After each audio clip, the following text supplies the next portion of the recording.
नारायण नारायण। साक्षात श्री गणेश यांनी गौतम ऋषींना हा मार्ग सुचवला होता आणि त्यामुळे हे विघ्न दूर होणार होते।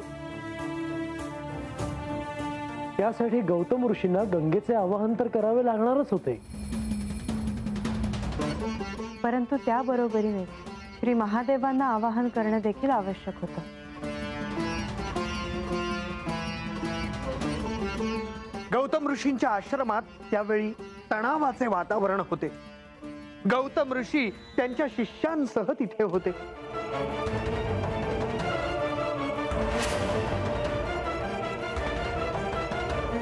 आता मला निघायला हवं। आचार्य, आम्ही देखील आपल्या बरोबर येऊ का?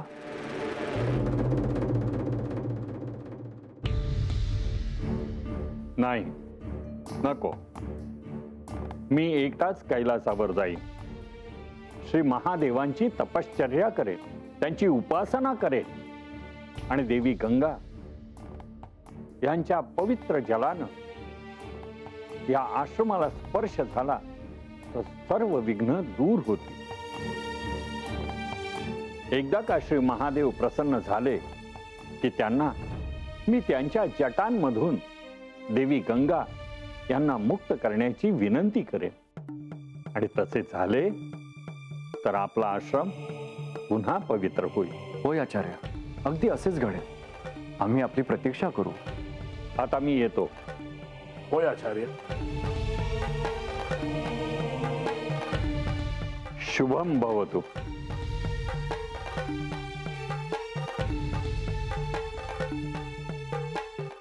नारायण नारायण। गौतम ऋषींनी श्री गणेश यांनी सांगितल्यानुसार श्री महादेवांना आवाहन करायचे ठरवले।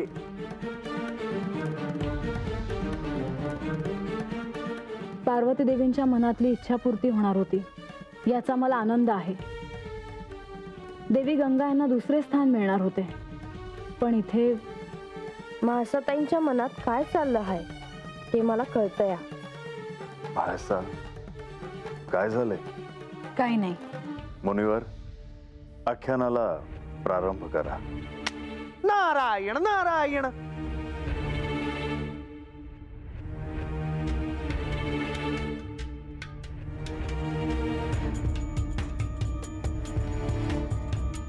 गंगा,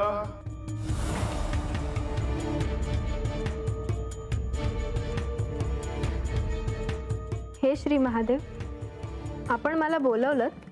गंगा, भविष्यात जे घडणार आहे त्यासाठी तुला सिद्ध व्हावं लागेल। म्हणजे मी समजले नाही। गंगा, भविष्यात असा क्षण येणार आहे की त्यावेळी तुला हा कैलास सोडून जावं लागेल। हा कैलास सोडून जावं लागणार आहे? म्हणजे आता माझे इथे अस्तित्व नसणार का? भविष्यात तसे घडण्याचे संकेत मला दिसत आहे। पार्वतीच्या मनात जो राग आहे त्यामुळे तर हे घडणार नाही ना? गंगा, गंगा, या क्षणी तू इथे प्रकट व्हावं।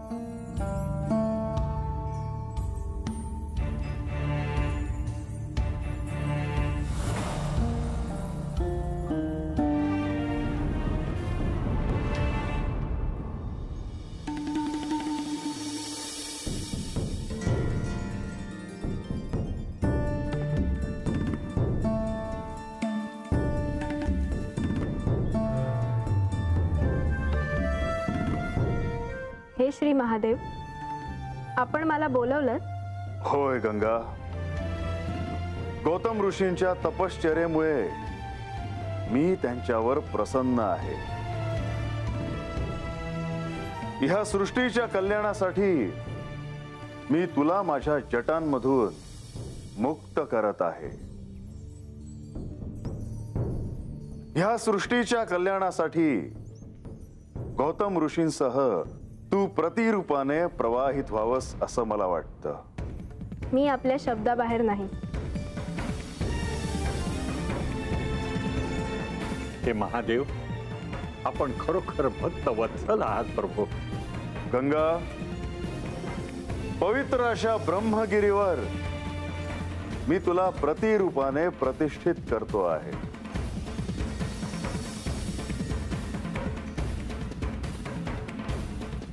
हे महादेव, आज ही साऱ्या सृष्टीसाठी मोठी आनंदाची गोष्ट घडलेली आहे.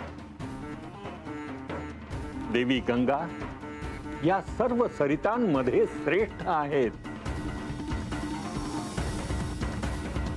त्यांच्या जलानं स्नान केल्याने सर्व पापे विलीन होतील प्रभू, आणि केवळ त्यांच्या स्मरणाने देखील पुण्यप्राप्ती होईल. ऋषीवर, गंगेच्या केवळ स्मरणाने स्नान, दान, यज्ञ यांचे देखील पुण्य प्राप्त होईल असा मी वर देतो. हे महेश्वरा, जेथे जेथे देवी गंगा जातील तेथे तेथे त्यांच्या समवेत आपणही विद्यमान व्हावे, या श्रेष्ठ वराची मी याचना करतो प्रभू. हे महादेव, स्वर्गलोक, मनुष्यलोक आणि पाताल लोक या स्थानी जी जी तीर्थे आहेत त्याही पेक्षा देवी गंगा महान व्हाव्यात, या श्रेष्ठ वराची मी कामना करतो. तथास्तु.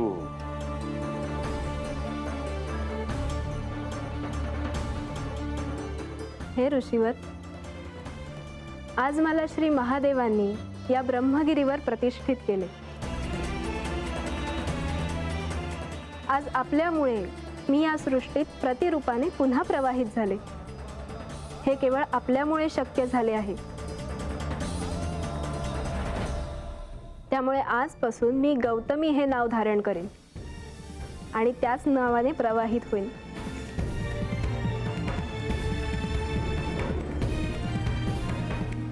ह्या भूतलावर गंगेपेक्षा श्रेष्ठ असे दुसरे तीर्थक्षेत्र नाही, आणि भविष्यात देखील निर्माण होणार नाही. वेदांमध्ये देखील परिनिष्ठित केले आहे की सर्व तीर्थांमध्ये गौतमी गंगा हे अधिक पुण्यमय असेल.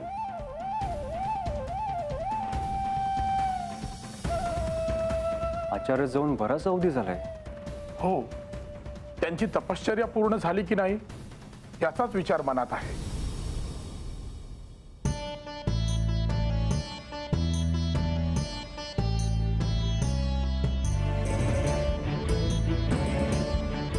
आचार्य, आचार्य आले?